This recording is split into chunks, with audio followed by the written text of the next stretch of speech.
Hey, how's it going, everyone? I wanted to upload a video, and kind of as a fault from my last Raptor video that I did, and just talk about some of the towing with the truck. I hadn't done any when I did my last video, but I just towed this Pontiac Firebird over here. It was about 1,100 miles, and I towed it on a U-Haul trailer, which I'm sure a lot of people are familiar with them. The one that the whole car fits on, the actual car hauler. I think they call it the auto transport, not the little tow dolly. And this is just a 95 Firebird with the 3.4 V6. So I don't know, if you're wondering what the exact weight is, you can probably look at the weight of the U-Haul trailer and what a 95 Firebird weighs. But I think that this is probably about like 3,500 pounds, I think, maybe 36, I don't know. You know, I think the trailer, when I looked it up, was about 2,000, which kind of surprises me that it'd be that heavy.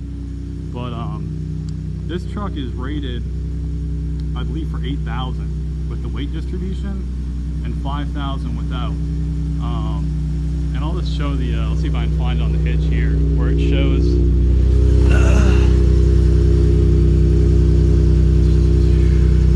I mean, here's the sticker.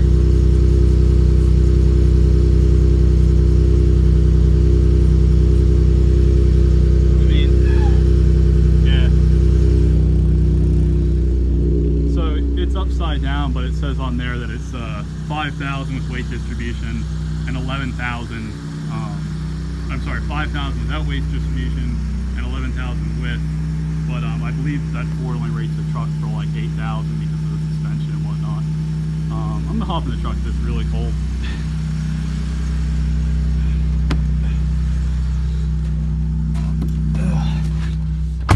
It's probably a lot louder. Let's see. Hopefully this doesn't screw up my video. Try and make sure the radio doesn't turn on here. Okay. But yeah, so pretty much what I want to say about it is I was worried when I bought the truck. There wasn't a lot of videos. There's one good video I found of people towing with it with a weight distribution trailer, and it looked like it was really good, but I was kind of worried what it would do without a weight distribution trailer. And I mean, pretty much the short of it is just kind of I had no problem renting this trailer from U-Haul, and this truck towed great. I've had several pickup trucks, and this towed that trailer better than any of them. I was worried about going a long distance with it, and you know, I thought I'd be kind of over the 5,000 pounds. I think I was probably at like 5,500 or something. You know, but yeah, it was not a problem. This truck was perfect. Nothing about it sagged. I wish I had more time to kind of have recorded a little bit more of it with the car on the trailer on the truck, but yeah, you know, it was really great. And there's a lot of things I didn't know about the truck. One thing before I bought it, I'll try and show you here. If you if I see forward, so with the transmission, and the old series of F-150 did this too, you see you have your gears there. Well, you can use either the paddle shifters or the on here, the plus minus, and you don't have to be in manual. I'm in drive. You can see it on there too. I'm in drive, and the cool thing about it is when you're towing, you can just deselect these gears, so you can have it in drive and it'll still shift on its own. But like how I have it set now, it'll never exceed 6th gear. It'll never go above it. You know, if you only want to use gears 1, 2, 3, and 4 because you're going down a mountainous area, you can do that. And when I drove back, it was very snowy, going through like the mountains and stuff. And you know, it's really great to just be able to not have it trying to go into higher and higher gears. It makes it actually better than having a manual, because this still does kind of all the work for you, and it'll never put itself into too high of a gear. Some other neat things about it, which I didn't even know it would do, is when you select tow haul mode, what'll happen with the truck is you can put your foot on the brake and just kind of ride the brake.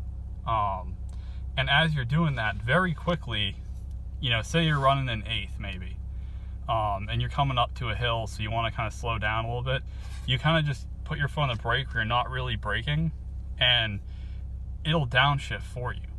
and it'll downshift. You know, you put your foot on the brake for maybe 8 seconds or something, just kind of like rest your foot on the pedal, and it'll downshift all the gears, and you know, then you'll be running down the hill at whatever you want to do, like 3,000, 4,000 RPMs. And same thing with the cruise control. I haven't really talked about it before. I said I didn't use it in my last video, but when you set the cruise, which is the adaptive cruise, and it's really nice, you know, it'll actually brake for you, and it'll match speed with the other cars on the road. It will it'll keep your speed very good going down a hill too. So if you set your truck to 65 and you hit a hill, it will brake and downshift and slow the truck down, and it'll keep you at 65. And so this truck was just beautiful to drive a long distance with a trailer. I mean, I know it's not the heaviest trailer in the world, and you know, there's definitely trucks I've driven that are a lot more capable of towing and stuff, but as far as just like ease and something that's like really great to just drive, this is probably the best truck I've ever driven as far as towing a trailer that size with just like a car on it or something. And it's cool too, because with the adaptive cruise control, and you have the lane keeping, which it pretty much just vibrates when you're and you can see the lanes on here above the shift indicator. It kind of just vibrates when you go over the lines. And it was nice on a really long trip on the highway where the lanes were kind of wider on the interstate anyway. You know, I mean, it's almost like the truck drives itself, because it's got this, and you know, I turned it on just kind of keep me awake, and it was really nice. It didn't work when it started snowing, and that's my complaint about some of this other stuff too. But you know, what can you expect? And this is really annoying on the back roads, but on the highway it's fine. And the adaptive cruise control, everything. I'm trying to think what else I really say. The mileage, you see it says I'm at 12.3 right now. I got about 14.1 with the trailer empty, and I got I averaged 12, so I got right around 10 with the car on the trailer, and I drove it I think like 1,180 miles. You know, so it was about 100 gallons of gas to go that far. And you know, I went over some mountains and stuff in West Virginia and Western Maryland, and you know, that area's got a lot of hills, and it performed really well. And there was a lot of snow going through there on the way back, so I was actually running really slow. So I mean, that mileage is definitely doable. Let's see, what else can I really say about it?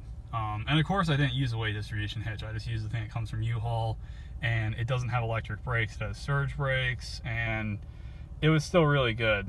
And really the thing I wanted to kind of bring up is this, you know, if you were kind of like me and you were wanting to buy one of these, but you were like, well, I do know I need to tow a car around, and I do know I might want to get a boat or something like that, and you can probably live with like the 8,000 pounds, but you're kind of wondering, like, you know, can you just hook up something that weighs 5,000-6,000 pounds of this?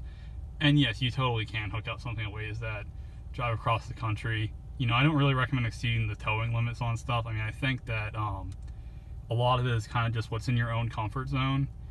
And, you know, I think a lot of limits on this truck too are just kind of because Ford, you know, didn't really design it with towing in mind so much. And a lot of the suspension components and stuff are really expensive. And they didn't want people, you know, using the truck for something it's not really intended for, and wearing it out sooner, and they're doing work on it and kind of giving the truck a bad name. But you know, it did it really well. I had zero problems with it. You know, I talked before with the mirrors, which you actually can't even see right now, but they have the lane, what do you call it? The little light that lights up tells you there's a car next to you, you know, like the lane collision warning or whatever. And it's nice because when you hook up your trailer, which I might do a video of that, or I might hook up another trailer to this so you can kind of see all the stuff. I haven't really figured it all out though. But you, one of the first things it kind of asks you is if you'd like to adjust that like collision assist thing, and it asks you how long the trailer is, and it actually does a really good job of you know, if you tell, like, I don't know what I told it, the trailer was like maybe an extra 20 feet or something, and you know, like, it would actually, if somebody was behind my bumper, you know, back 15 feet or something, it would let me know and the light would turn on, which is good because you can't really, I mean, you can't even see the mirrors now, but these mirrors just aren't that wide. You know, I complained about it before and some people were like, well, it's not for towing, but I really think like it could have been bigger and it could have extended out. I mean, even like 2 or 3 inches would give you so much more. A little bit of height would let you see a little bit further back, a little better. You know, I don't know. You know, and I mean, I don't know. I mean, I think they could have just, you know, with the amount of money in it and stuff, it's like mirrors are a pretty common thing on a truck. And I know they make aftermarket stuff too to kind of just slap on to give you a little bit more view. So maybe something like that would be good if you're going to do a lot of towing. Yeah, I don't know. I mean, some of the stuff I talked about in my last video, I'm still trying to figure out, like the heated seats. You might have seen when I got in the truck, there was actually snow on the seat from when I opened the door earlier. And this light doesn't illuminate. Somebody was telling me that they think maybe they turn on, you know, without actually turning this light on. And that might be the case. They might even turn on low or something. And I know, like I know when you go in here, there's, it's under remote start settings. Let's see. I mean, I know there's a thing in here. It's like under remote start. And it asks you, you know, how long you want the truck to run, how long you want, and you know, it asks you about the seats in there. But and the thing about it too is there's 2 options if I can find it, and I really would have thought it would be in this, but auto start stop. Here we go. So engine on. Oh wait, that's not it. That's the auto start stop. Which that, you know, is one thing I thought was going to be really terrible, and I don't even notice that at all anymore. Like the first day or 2, I was just like, oh man, this is like, what did I kind of buy? But because it's a little nerve-wracking when it shuts off on like a hill and you think the car is stalling out. You can shut it off too, but which I did at first. I was shutting it off because I was like, this is annoying, but all this, like, you know, shut it off every time. And then after like a week or so, you kind of you forget to shut it off because you stop noticing it. Trailer setup. I had one in here, and I was trying to set it all up. It asks you for a bunch of measurements and stuff. I think I'll just do another video on it at some point. And oh yeah, you have different steering modes too with this truck. Like you can see here, it shows normal wheel, and you have your you know, which they probably have this on like the platinum and stuff too. But you can do normal, which is pretty good.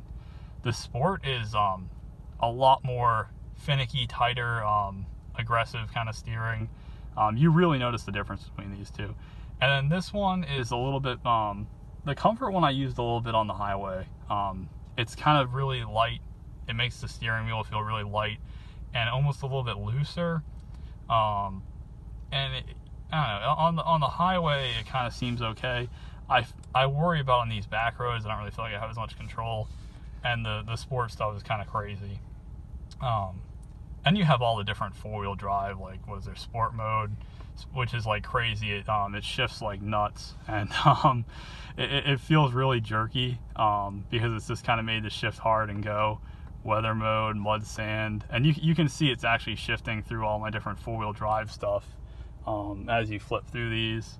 Baja mode. I haven't really gotten a chance to use too much of this stuff, so you know, I'm hoping like I'm gonna be going to drive this truck in the desert pretty soon. I was trying to go there this month, but I don't think it's gonna happen.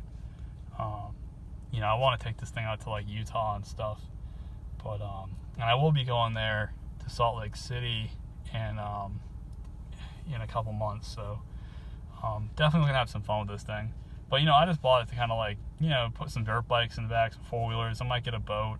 I like towing some Jeeps around and stuff, and it's definitely a good truck for that. I mean, you're not going to be, I mean, like, people are going to talk about, probably, I'm sure people are going to talk shit about this video and stuff too, and to say, like, you know, it's not for towing and stuff, but it does a really good job. I kind of want to get to a point where I don't know if I'll have anything, but if I can get to a point where I can put like 8,000 pounds on it, I'd really like to see what it does. And I'd almost like to kind of drive it for a short period, like without some kind of weight distribution set up and width, and found the difference. But yeah, I mean, if you're towing a trailer around 5,000 pounds, maybe up into 6, I wouldn't really worry too much about it. You know, I mean, I would kind of keep in mind what truck you're using and know your comfort zone and stuff. But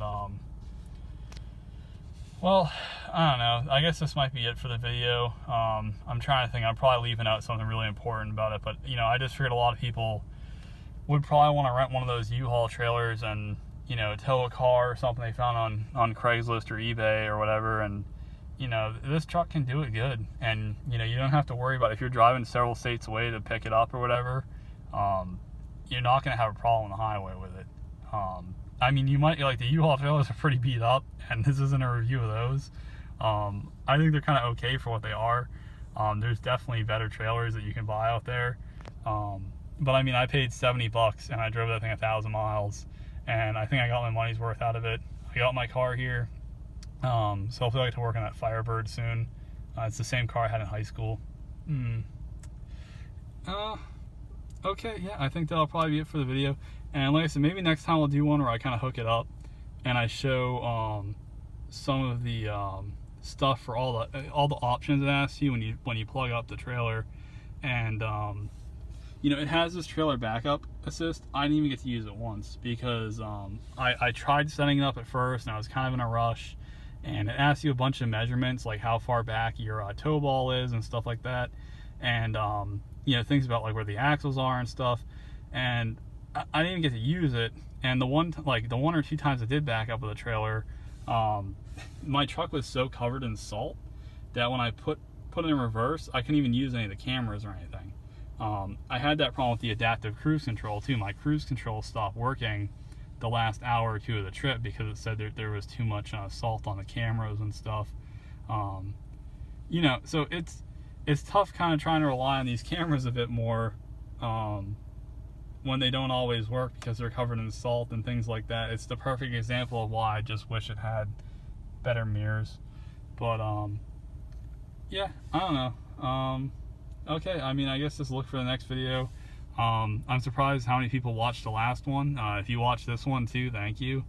You know, it kind of makes me actually want to make some better videos of this truck and not just crappy ones where I'm holding an iPhone. All right.